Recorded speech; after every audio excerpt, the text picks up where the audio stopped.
এই সময়টার মধ্যে এমন কিছু লোকের আমরা ক্ষমতা দেখতে পাচ্ছি, এক একজনের গর্জন দেখে মনে হয় যেন রয়্যাল বেঙ্গল টাইগার।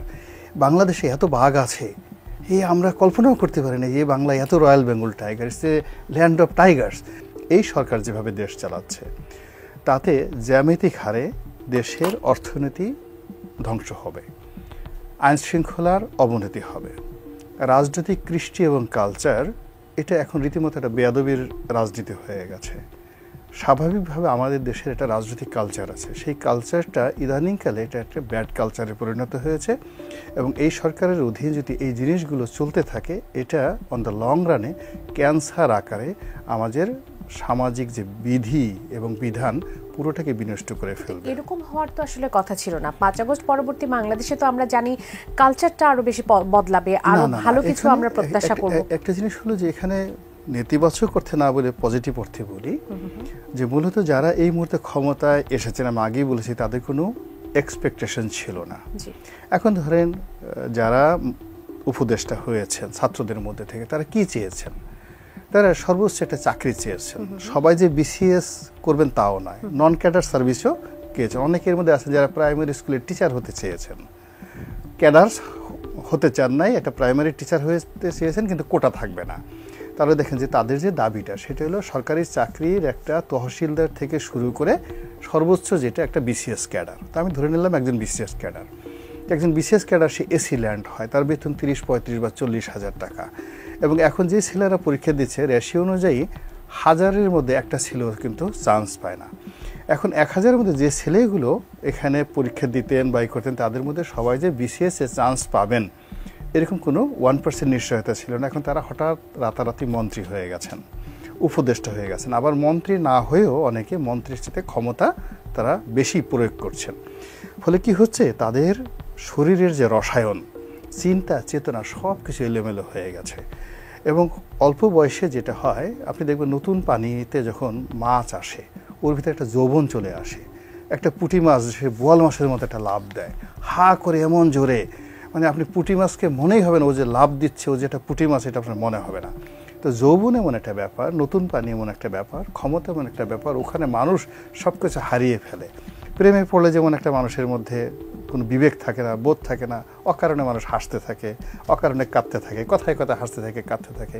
তদ্রূপ ক্ষমতার যে প্রেম, এই প্রেমে পড়ে এখন দেখা যাচ্ছে যে যে যার মতো করে কাজ করছে। কেউ হাসছে, কেউ গালাগাল করছে, কেউ বকা দিচ্ছে, কেউ থ্রেট দিচ্ছে, কেউ দেখা গেল যে তার হাতে হয়তো দেখা গেল যে একটা মানে সাধারণ ধরেন তলোয়ার, ওই লাঠির তলোয়ার আছে, কিন্তু ওটাকে সে একটা AK-47 ভেবে একেবারে সোজা পুতিনের সাথে যুদ্ধ করার জন্য সে চলে যাচ্ছে। এই মোহ তো একটা সময় কেটে যাবে। আপনাকে বলা হয় যে আপনি ত্রিকালদর্শী, আপনি অনেক কিছু বুঝতে পারেন, দেখতে পারেন।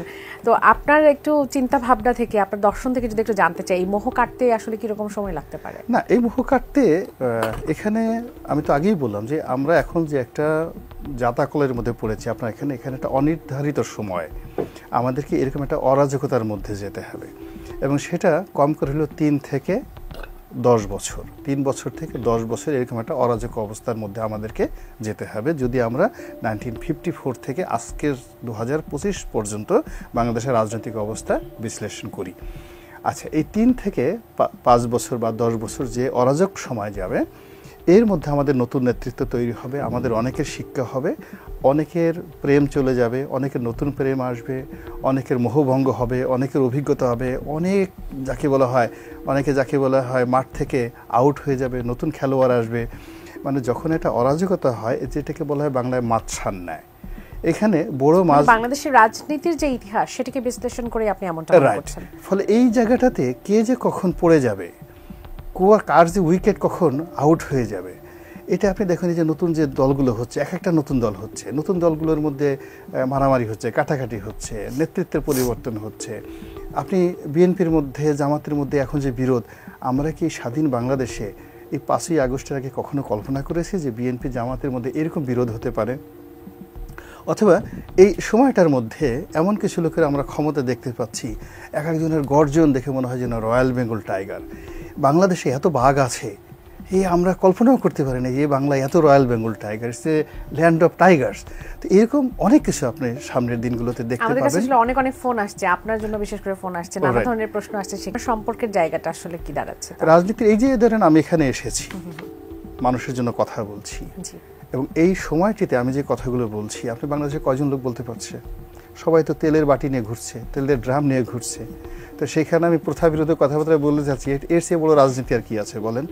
রাজনীতি বললেও যদি আমি এখন বিএনপি তারেক রহমান সাহেবের জন্য বিরাট একটা তেলের ড্রাম নিয়ে ঘুরি, ডক্টর ইউনূসের জন্য একটা ড্রাম নিয়ে ঘুরতে থাকি, মির্জা ফখরুল সাহেবকে কীভাবে খুশি করতে হবে তার জন্য মানে কথা বলতে থাকি, আবার বিকল্পভাবে যদি মিলিটারি ল এসে যায় সেখানে ওয়াকার সাহেবকে নিয়েও তো আমার চিন্তা ভাবনা করতে হবে। এত ড্রাম আমি কোথায় পাবো? তো যার জন্য হয় কি যে সেই কাজগুলো না করে আমি স্ট্রেট ওয়েতে জনগণের পক্ষে 18 কোটি মানুষের পক্ষে কথা বলছি, এটা মানে ছেলে খেলা নয়। আপাতত আপনি মনে করছেন যে এটি সব থেকে মানে এই সময়ের জন্য এটি সব থেকে আমার কাছে বড় রাজনীতি। সৌরভ ভাই, আপনার কাছে ছিলাম, একজন দর্শক ছিলেন, তিনি বলেছেন যে আমরা তো নির্বাচিত সরকার আসলে দেখেছি, কিন্তু এই সরকার অন্তর্বর্তীকালীন সরকার যিনি কিনা নির্বাচিত নন তাকে একটু সময় বেশি দিলে আসলে কি সমস্যা হয়? আর প্রশাসনের বিষয়টা নিয়ে এই যে পক্ষ বিপরীত পক্ষকে অঙ্গুলি প্রদর্শন করা যে আসলে প্রশাসন বিএনপির হয়ে কাজ করছে, এই অবস্থায় কোনোভাবে নির্বাচনে যাওয়া সম্ভব না, বিএনপি বলছে যে প্রশাসন এনসিপিকে সর্বতোভাবে সহযোগিতা করছে, এই অবস্থায় আসলে কিভাবে সম্ভব মাঠের পরিস্থিতি, সবকিছু নিয়ে যদি কথা। দর্শক বন্ধুকে ধন্যবাদ। তিনি বলছেন যে অনেক নির্বাচিত সরকার পেয়েছি, অনির্বাচিত সরকার আরও বেশি দিন থাকলে ক্ষতি কি? আমরা অনেক অনির্বাচিত সরকারও পেয়েছি, শুধু নির্বাচিত সরকার পাইনি। সর্বশেষ 2007-08 একটি অনির্বাচিত সরকার পেয়েছিলাম, এবং সেই সরকার কি করেছে সেটা কিন্তু আমাদের সবার জানা। এর আগে 70-80 দশকে দুজন সামরিক শাসক দেশ শাসন করেছে এবং তারাও অনির্বাচিত ছিলেন। পরবর্তীকালে যদিও তারা ক্ষমতা ব্যবহার করে নির্বাচিত হয়েছেন। এখন যে প্রশ্নটি হচ্ছে এই সরকার কিভাবে এসেছে?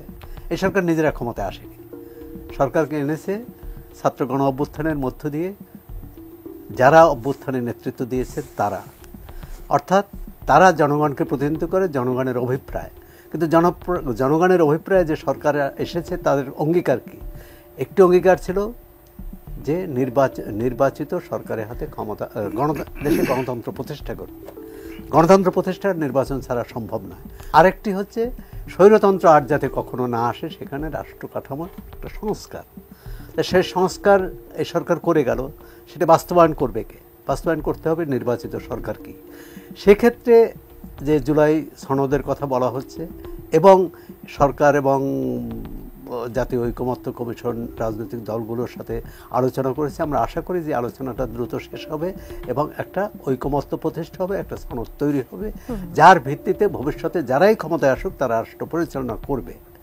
দ্বিতীয় হচ্ছে এই যে পাল্টাপাল্টি অভিযোগ যে কোনো এনসিপির নেতারাই বলছেন যে এখন প্রশাসন পুরোপুরি বিএনপি প্রভাবিত, সুতরাং এই অবস্থায় নির্বাচন হতে পারে না।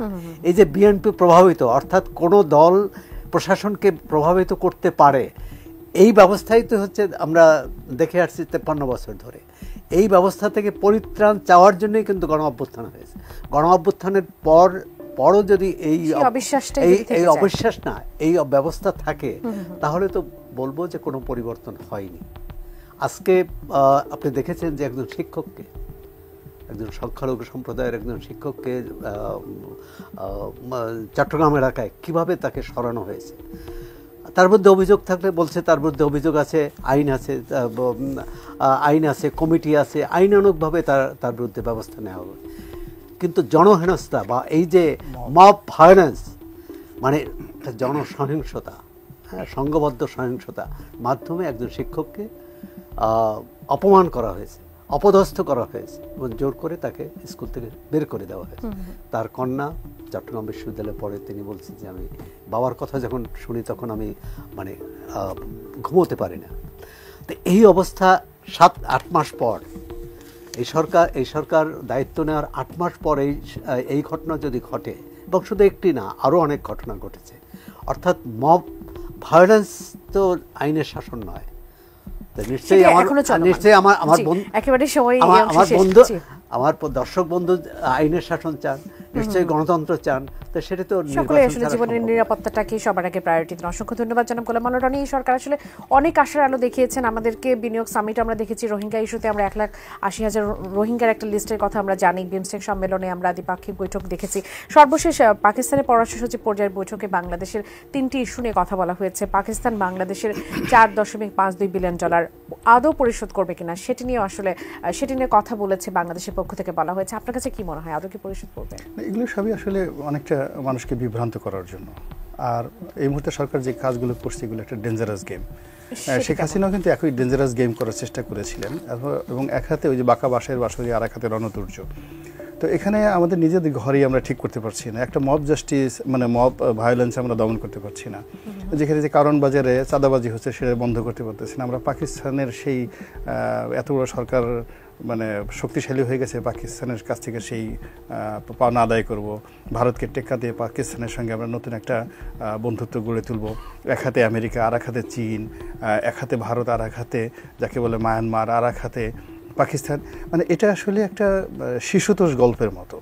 একটা ছোট শিশুর কাছে যদি এই ধরনের গল্প বলা হয়, কাঠবিড়ালির গল্প, তো একটা শিশু যেভাবে করবে, তদূর বাংলাদেশে যারা রাজনীতি বোঝেন তাদের কাছে আসলে বাংলাদেশের এখন যে অর্থনৈতিক অবস্থা, এখন যে কূটনৈতিক অবস্থা, আপনি চিন্তা করেন যেখানে আমাদের পররাষ্ট্র মন্ত্রণালয়ের বেশিরভাগ কর্মকর্তা ভালো করে ফ্লুয়েন্টলি ইংরেজি বলতে পারেন না, ভালো মতো ইংরেজি বলতে পারেন না, সুন্দর মতো ইংরেজি লিখতে পারেন না, যেখানে আমাদের যারা লোকজন ভারতের সাথে দ্বিপাক্ষিক একটা বৈঠক করবে বা পাকিস্তানের সঙ্গে একটা দ্বিপাক্ষিক বৈঠক করবে, এর জন্য কোনো গ্রাউন্ড ওয়ার্ক নেই, যেখানে আমরা চীনের সঙ্গে একটা সম্পর্ক স্থাপন করব, সেখানে যদি বলা হয় যে এটার একটা হিস্ট্রিক্যাল ব্যাকগ্রাউন্ডটা কি, যে কোনো একটা রাষ্ট্রের সঙ্গে সম্পর্ক করার জন্য আপনার একটা হিস্ট্রিক্যাল ব্যাকগ্রাউন্ড আছে, অনেকে এটা নিয়ে বলতে পারবেন না।